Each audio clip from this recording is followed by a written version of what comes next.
Hey guys, Script here with another video, and I wanted to cover this situation with George Lucas and the rumors that he's apparently going to return to Star Wars for a new live-action TV series. And I wanted to discuss this because I'm seeing a lot of stuff on Twitter and social media about like, oh, he's going to save Star Wars, or he's not going to save Star Wars, or there's all these different perspectives that people have about like what this is going to mean. I think I know what it's going to mean, and I would like to talk about that. But first, I just want to see what exactly was said by his former director, I believe. Assistant director. Okay, former Star Wars assistant director and second unit director Roger Christian claims that George Lucas is returning to Star Wars and will be involved in a new live-action series. Christian, who won an Academy Award for the original Star Wars film for Best Production Design, revealed in a recent interview with the YouTuber Star Wars Theory that George Lucas is returning to work on a live-action series. Okay, well, let's see what he says here. I actually, this is the first time I'm hearing this, so... Makes sense. And, I think by the end of the six, he was so exhausted by it all that in the end, but I think he's coming back, I'm pretty sure now that he's doing a series. I think that they're now bringing him into the fold. From what I hear, because there's a Star Wars live action series coming. And I've got a strong suspicion that George will have something to do with that. That's what I'm thinking is, and I might be prophesying. Are you pulling my leg? No.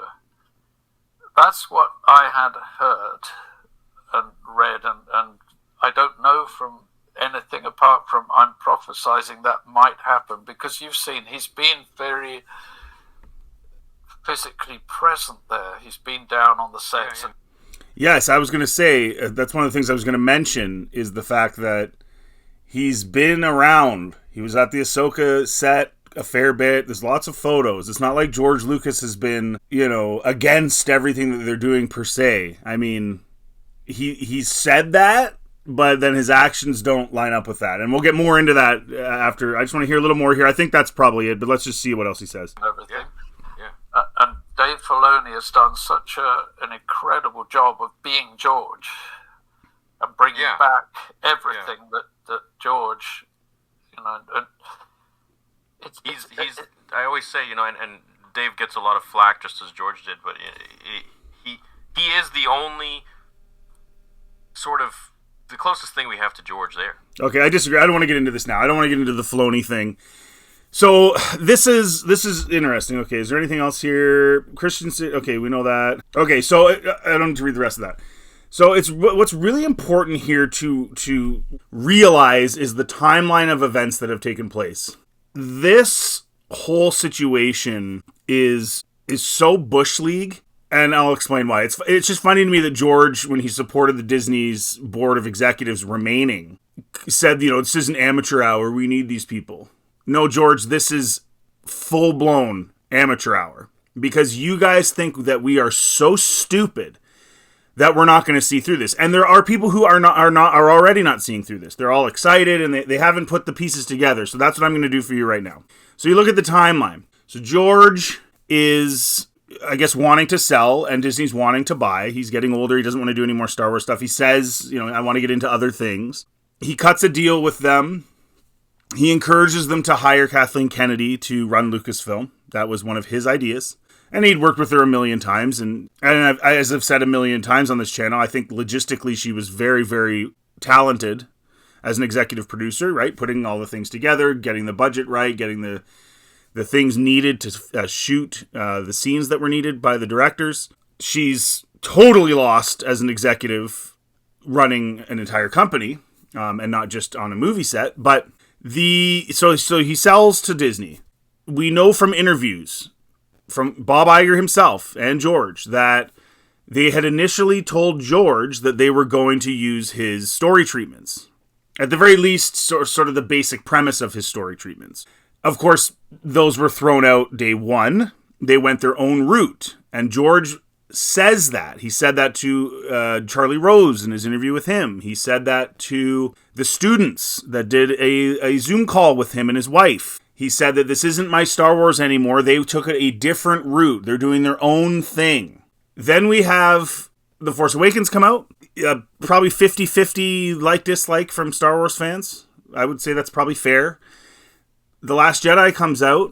Mark Hamill, during the post-production process, does about 50 interviews where he hates the film. Again, at this same time, George is still talking about the fact that it's not his Star Wars anymore, and that it's changed and it's different.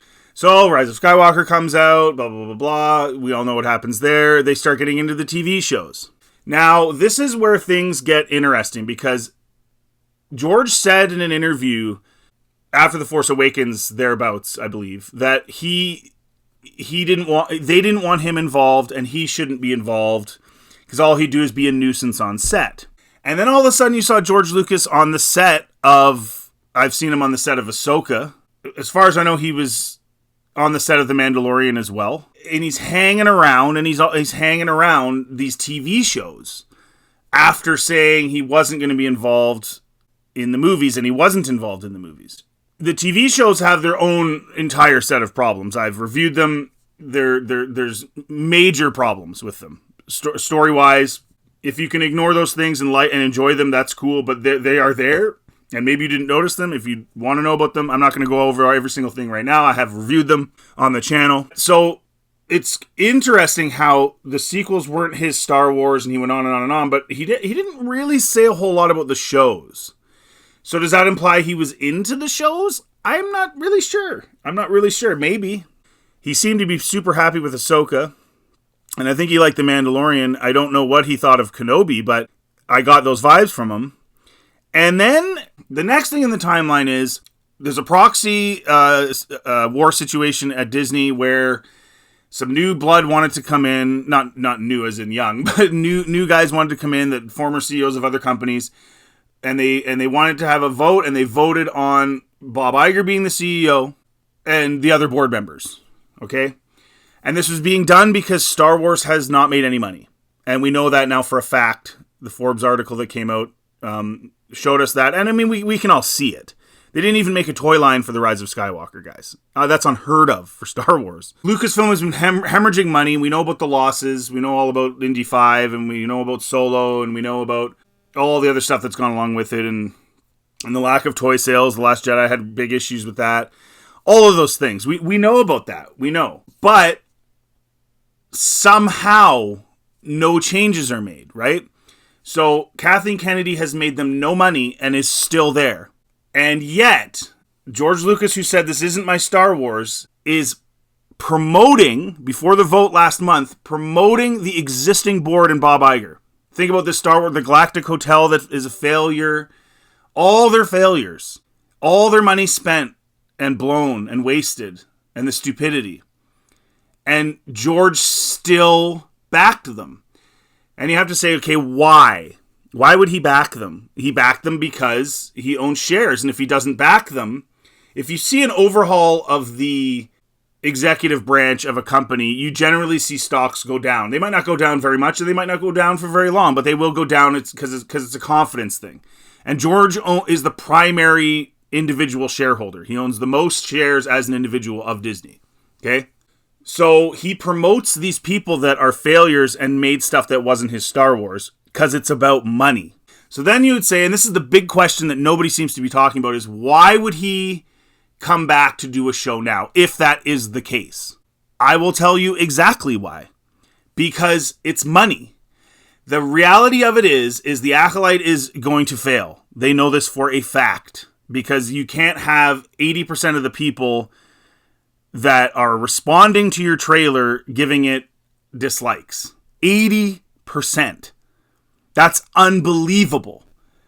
No other Star Wars even comes close to that.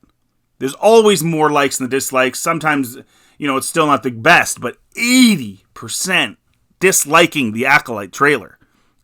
So they know it's going to bomb. So now they're looking to the future. What do we do? What do we do? What do we do? We've already got these other projects on the go. We got the Mando movie, supposedly. I'm still not convinced that's going to happen. We got the Rey movie, supposedly. I'm still not convinced that's going to happen. But what do we do? What do we do? Let's legitimize the next series we work on by having George involved. Have George direct a few episodes. And then people will watch it. That's the only reason this is happening. They are literally trying to, if this is true, they're going to drag back George, who's the primary shareholder. So he'd probably be very willing to do so. And if this is true, he's obviously willing to do so in order to try and get people to support the next project because no one is supporting their garbage. Does this mean anything changes? No, it doesn't mean the sequels change. It doesn't mean any of these shows change. It doesn't mean the continuity changes back to what it should be. It doesn't mean anything is fixed. Nothing is fixed. This is just a business decision. Throw George's name out there and then we'll get clicks. That's literally all this is. This has nothing to do, nothing's going to change. Star Wars is not saved. The canon is what it is. It's still junk. It's still garbage. Nothing changes. It's just, this is them trying to get their stock back up. This is George trying to get his stock back up. He's 80. He's 80. Why would he come back to do a crappy little TV show? If he is coming back, that is why. It is strictly business. And I have no respect for this man anymore. You guys, none. I respect what he did in terms of creating the universe he created. But as a man and what he has done with it, I have no respect. For when he supported the board that apparently, as he called them, were the white slavers that ruined his Star Wars, and then he turns around and supports them in the vote, he's just all about money. He doesn't give a crap about Star Wars anymore. He doesn't give a crap about the fans. He just cares about money. That's painfully obvious when you make a decision like that. To come out and say you support the people that you apparently think ruined your IP when they bought it. And lied to you, and betrayed you, right? Kathleen Kennedy and her whole thing. She didn't want his treatments either. And he got her the job. And yet he still turns around and supports them. So I have no respect for him whatsoever. So him coming back is not going to make me support their garbage. It's just not. Just because his name's on it. Sorry. This guy's all about money. That's all he cares about. And I want to just finish with this. The saddest part about this is, and this is sort of rampant in boomer generation. I don't know why this is, but it never seems to be enough. You know what I'm saying? It's never enough, right? George has got to betray the fans and support Disney for money when he's literally worth like $10 billion. It's just never enough, eh, George? Your family's set for the next 1,000 generations, but you still got to get more money, eh, George? You still got to support these pricks and try to get more money. Still got to do it, eh? It's never enough. Nancy Pelosi's worth, $300 million, and she's still sitting there in her 80s. Right? All these guys, all these old politicians, all these old... what is Robert De Niro? Go retire. What are you doing? Madonna, you're worth hundreds of millions of dollars and you're prancing around half naked in your 60s. Why don't you just retire? What is with this generation of people? I don't understand. I'll never understand it. And so, George, I have no respect for you. You're worth billions of dollars and you're still looking for money instead of leaving a legacy.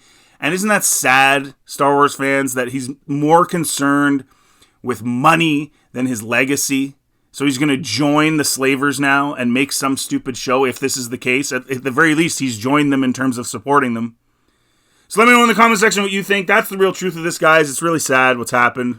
Let me know what you think about this whole situation. I'm very curious to hear your thoughts. As usual, if you like this content, please like and subscribe. It always helps the channel. And feel free to check out anything else on my channel and have yourselves a really good day.